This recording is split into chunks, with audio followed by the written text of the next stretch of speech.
I'm not going to start with a sales pitch or a list of specs. I know that's what makes most tech reviews feel a little rehearsed. What I want to do is walk through the things that actually matter when you're standing in front of a 77-inch OLED TV for the first time, and help you decide whether the Samsung QN77S90F is the screen you'll be happy with after a few months of binge-watching, gaming, or just having the TV on as background while you work. Link is in the description if you want to check the product details on Amazon. First off, the biggest hesitation most people have with a TV this size is the price versus the everyday value. A 77-inch screen is a serious commitment. It changes the whole feel of a living room, and you'll notice any quirks right away. The QN77S90F sits in the premium corner of Samsung's lineup, and the OLED panel promises deep blacks and punchy colors that LCDs just can't match. But those benefits only become real if you have content that can actually use them. If you mostly watch network TV or low-resolution streams, the extra cost can feel like paying for a sports car when you only drive on city streets.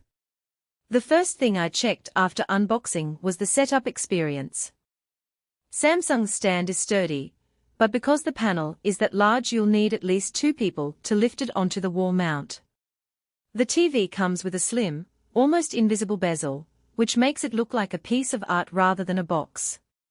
The mounting holes line up with most standard VESA patterns, so if you already have a wall mount you can reuse it, but you'll want a mount rated for at least 100 kilograms to be safe. The on-screen instructions guide you through picture calibration, and the remote automatically switches to a quick start mode that pulls up the most common picture settings based on what it thinks you'll watch: movies, sports, or games. Now, let's talk about everyday usability. Samsung's Tizen OS is the software backbone, and it's been refined over several generations. The interface feels responsive, and the voice-controlled remote works well enough for quick searches, but you'll notice the learning curve if you've never used a smart TV before. The built-in App Store has all the major streaming services, but a few niche apps that are common on other platforms are missing. If you rely heavily on a specific app that isn't listed, you'll need to use a separate streaming stick or a console, which adds cost and cable clutter. The standout feature here is the NQ4 AI Gen3 Processor paired with 4K AI Upscaling Pro. In real-world tests, the processor does a solid job of taking 1080p or even 720p sources and pulling them up to 4K without looking artificially sharpened. When I streamed a classic series that was originally shot in 720p, the image stayed smooth and the texture didn't become grainy, which is impressive for a TV that size. The OLED HDR Plus panel adds another layer of depth.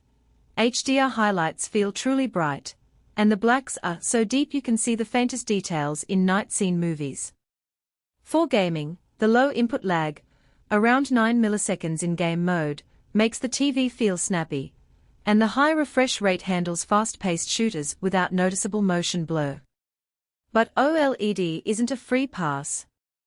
The biggest practical weakness you'll encounter is the risk of burn-in if you leave static elements on the screen for too long. Think news tickers, channel logos, or gaming HUDs. Samsung does include a pixel shift feature that subtly moves the image to mitigate this, but it's not a guarantee against long-term wear if you habitually leave the same content up for hours. If you're a heavy console gamer who leaves the HUD on for marathon sessions, you might want to consider a different panel type, or be diligent about using the built-in screensaver. Another hidden trade-off is the brightness ceiling. OLED panels, even the newer ones, can't hit the same peak nits as the brightest LCDs, which becomes noticeable in a very sunny room. I placed the TV in a living area with large windows, and during the day the picture looked a bit muted compared to a high-end QLED. If you plan to watch mainly at night or in a dimly lit environment, the OLED contrast shines. If your room is flooded with daylight, you might need blackout curtains, or a different TV. So who should buy this model? If you're a cinephile who values authentic blacks, vibrant colors, and you have a habit of watching HD-enabled streaming services like Netflix, Disney+, or Prime Video, this TV delivers a movie theater feel at home.